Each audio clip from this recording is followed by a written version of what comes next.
I guess welcome to episode 6. I keep getting some awesome questions and stuff just from friends and family. I sent out some mass emails and some things like that. So I'm just going to keep powering through these, and if you guys have any questions, send them my way. Brian, I've had the same phone for almost 3 years, and it seems to be working for my needs. Although it seems like most of my friends and family get a new phone every year or so, and it makes me believe that I'm doing something wrong.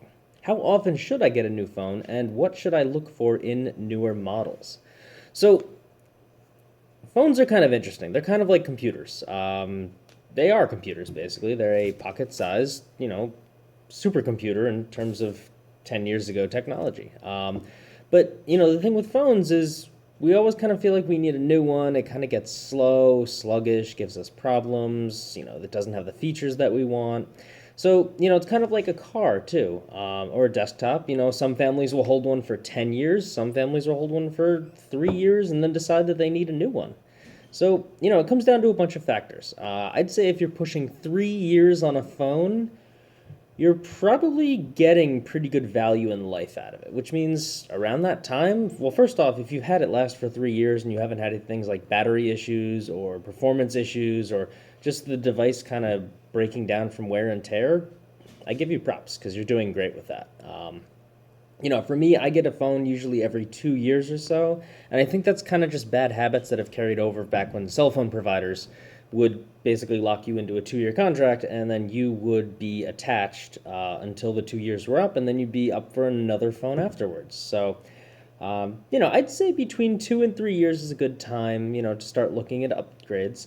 There are some factors that I want to bring up. The first thing, battery life. Batteries, they last. They give us, a full charge every day and we use them, but you start to notice after a year or so that the battery capacity, like the ability to hold a charge for, 13, 14 hours, might drop to 11 hours, 10 hours, 8 hours, 6 hours. And because phones don't have removable batteries anymore, we're kind of sitting in a scenario where if your phone battery is not giving you reliability, I think it's time to consider upgrading. Or at the very least, get the battery replaced through a reputable dealer or repair agent. Um, so battery is the first thing. The second thing we look at is, which isn't really a huge issue, is the specifications in it. The processor, the RAM, the storage size, all those different things. Older phones seem to be working just fine, and I think I attribute that mostly to the fact that most apps want to try to appeal to everybody, a broad audience. So if they only capture, the last 10% of the top market of phone owners, they're not going to get as many downloads and advertisements and purchases and all these different things. So most apps will work for a standard run-of-the-mill phone. I'm actually recording right now on an older device just because I love the camera so much and I love the phone. But it still works. It does everything that I need just fine. So, specifications, you can kind of go with older stuff. Now, if your phone was like $100 and it was low end of the spectrum, yeah, you may need to be upgrading some stuff because you're kind of being like pushed out of the average or the acceptable range of phone specifications for things. So that's something to keep in mind. But the third thing that I think is actually really important is the security compatibility.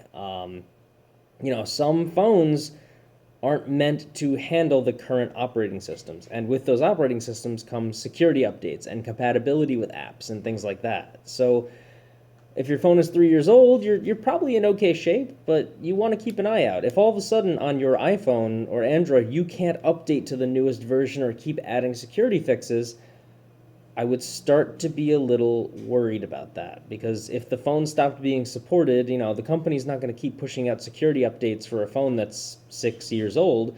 There's no profit incentive for them to do that. So, it's one of those things where you just want to make sure that you are, mindful of these things, a little bit of Googling, stuff like that. So, yeah. And then finally, the last thing that I always look at is the specifications.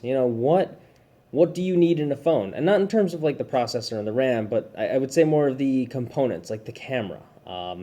If you have a phone that is 3 or 4 years old, your camera, it will still take phenomenal photos, but if you've seen some of the new phones, the new iPhones, the new Google Pixels, new Samsung phones, the Huawei Mate 20 was a phone that had a phenomenal zoom. All these features are really cool. So, It really comes down to what you need. Could you get away with it for if you're just taking some simple photos and running a few games and, just kind of using your phone for phone calls and texting and web browsing? Yeah, you're probably fine. But I would just keep in mind that once in a while you kind of deserve an upgrade. So, this is one of those things where you definitely want to just be very mindful of, all that different kind of stuff. But yeah, 3 years, your battery's probably starting to decay. I wouldn't be surprised if your charge capacity was only half of what it had before. But there is one last trick that I recommend for people to kind of breathe some new life into their phone, which is to do a factory reset. You would be surprised at how new and snappy and quick and responsive your phone will be after you've completely factory reset the device. So uninstalled everything, only reinstall the apps that you need and use, and only put things on your phone that you really think that you want. My recommendation for this, though, is to make sure you back up all your photos, your videos, account logins, app data, all these different things. So it does get a little tricky as time goes on. So yeah. Anyway, that's kind of my take on phones. I didn't really give you a solid answer, but I'm gonna echo again. After about 3 years, you may want to be upgrading your phone. Just to look for just the things in terms of security specifications, features, and just battery life. These are all things that will play a factor. You don't want a phone whose battery lasts 4 hours because then you got to carry around a USB battery and it just becomes a nightmare. So, yeah, keep that in mind. And if you have any other follow-up questions, be sure to toss them in the comments. Thanks for asking.